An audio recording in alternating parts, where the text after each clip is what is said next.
Welcome to Pimpy's Investment Chat, where we keep investment talk simple. And here's your host, Pimpy. What is going on out there, peeps? Look, yesterday I did a video that is extremely informative. I'm talking about this video right here. So yesterday, the IBBC had turned in a report talking about the major new paper on de-dollarization of Iraq. But it isn't just about the de-dollarization. This paper covers the banking reforms, the state of politics over there, the state of security. It also covers what Iraq needs to do to increase the exchange rate. And it also talks about what Iraq needs to avoid to keep from having to devalue the currency even more. Because it isn't just as easy as, hey, increase the exchange rate so we can end all your problems. So in this video, I grabbed that full report. It's like 30-something pages long, and I don't want to sit there and read it. So I did have the computer read it. So yeah, it sounds a little robot-y, but it does cover everything that you need to know. So instead of listening to all the content creators try to tell you what's going on, this video covers everything. So go check it out. There was a lot of information in there that I was shocked to hear about. But most importantly, it does tell you where Iraq stands and what the future looks like for Iraq. But I know most of you want to know a whole lot about the exchange rate. Look, almost that whole report talks about the exchange rate and all the different reforms that are taking place and what it is Iraq needs to do to increase the exchange rate and what they need to do to avoid having to devalue the currency all over again. Before we get started, do me a favor, hit the thumbs up button.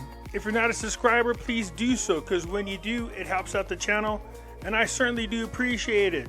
If you're thinking about buying gold and silver, head on over to our friends at Miles Franklin. The link will be down below in the description.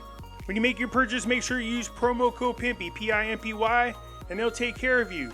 If you have any additional questions, you can reach us over here at this phone number or over here at this particular email. For all orders over $10,000, reach out by email and we'll make sure that you get a great deal. So come on over to Miles Franklin and add to your precious metal inventory. The United Nations Security Council voted today to end Iraq mission by the end of next year, 2025. The UN will not be babysitting Iraq anymore, and that goes a long ways towards them establishing their sovereignty. This is the article talking about this report that came out yesterday, but the video that I have on my site goes over the entire report that was released. From the article, it says the person writes that all three of these forces, the anti-corruption effort, the banking liberalization, and the lavish of the budget, will create challenges for the management of the dinar exchange rate. One could argue that over the past 2 decades, the government of Iraq had little control over its exchange rate. That exchange rate policy was determined by other sectors of the political economy in Iraq. But even if this is true, the level of the exchange rate and changes in that level are believed by many Iraqis and foreigners as providing valuable insight into quality of economic management in Iraq. This importance is exemplified by the current efforts to de-dollarize the Iraqi economy while there is excess demand for dollars. This excess demand is shown by a parallel exchange rate of roughly 1,500 dinars per dollar compared to the official rate of 1,310 dinars per dollar. Go down here a little bit. It says since 2003, the US dollar has facilitated economic growth in Iraq by providing a widely accepted medium of exchange for purchases as well as reliable store of value for savings. In the long run, whether de-dollarization will have a significant adverse impact on Iraq's economy will depend on how rapidly the government of Iraq can increase both the efficiency of alternative mediums of exchange and the perceived security of alternative store of value. So like I was stating, the article does cover a lot of things that will affect the exchange rate. So go ahead and check it out. Parliament completes the study and analysis of the 2024 budget tables.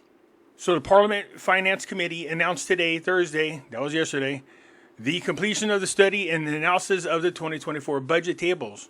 And while it confirmed that there are no appointments in it, it indicated that the government is in the process of opening 100 hospitals until the beginning of next year.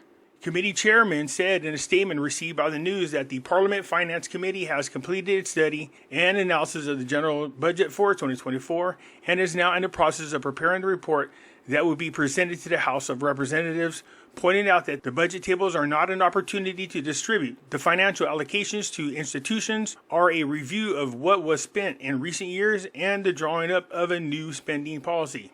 He added that the committee is trying to chart a new path for spending by analyzing previous budgets, and in that report that will be submitted, all the observations that accompanied the 2023 budget will be presented. He pointed out that there is an increase in current spending amounts to 13 trillion dinars over the 2023 budget, offset by a decline in investment spending, which is not good, you guys, just so you're aware. Regarding the appointments of the 2024 budget, Atwani confirmed that there are no appointments in the current year's budget because there is a legal article in the previous budget that suspended all appointments, noting that the operating budget constitutes approximately 165 trillion dinars. This year, we're approaching more than 100 investment projects, and with regards to the health sector, there are more than 100 hospitals that will be open during this year and early next year. So as you can see, there's no mention of an exchange rate change. Because people keep asking me about this. Do I think there's going to be in the budget? I said they would have talked about it. The House of Representatives votes next Monday on the budget schedules. Finally, after all this time, it was a huge delay. So Mustafa announced that the House of Representatives intends to vote on the physical budget schedules. There was a published copy of the session's agenda and limited voting to the budget tables and indicated that it would be held at 3 o'clock. So we'll know more by next Monday. Life is starting to go back to the capital, the imminent end of the second phase of the Baghdad's Pulse initiative. So the president of the Association of Iraqi Private Banks confirmed that they are near the end of the second phase of the Pulse of Baghdad initiative, while pointing out that life began at the historical city of Baghdad. So in a blog post that he did on Facebook, which was received by the news, that the second phase of Baghdad Pulse initiative to rehabilitate the historical city of Baghdad will soon end, under the auspices of the Prime Minister al-Sudani, and with the support and supervision of the Association of Iraqi Private Banks, and funded by the Tamkeen Fund, funded by private banks, and in cooperation with Baghdad Municipality, by saying thank you to all the saints that contributed to this achievement, which is the development of the Axis. He added, life began to date back to the historical city of Baghdad after the completion of the first phase, which would become a place to attract Arab and foreign tourists. Thank you to all the supporters and partners from other institutions. So little by little, Iraq has taken all the proper steps to earn their sovereignty. I think the timing on the UN mission to end in Iraq by the end of 2025 is an interesting time because everything seems to be ending around 2025. The tripartite budget will end by 2025. The United Nations Security Council mission to Iraq will end by then. Also, the end of 2025 is the projected end of the time for Saudi Arabia to end all their major projects that they got going on over there with those big lavish cities for the ultra-rich to go hang out. Before I go, just another quick reminder. For the past couple of years, you guys have been asking me how it is I got involved with a group of people who invested money into the Iraqi stock exchange.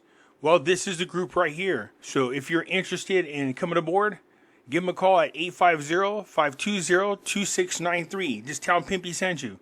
They have now opened it up to the public once again. This will be your opportunity to jump aboard before they close it to the public. Give that phone number a call. They'll be able to answer all the questions that you have. Anyways, that's it for now. I look forward to your comments and questions, and I'll catch you later. I'm out.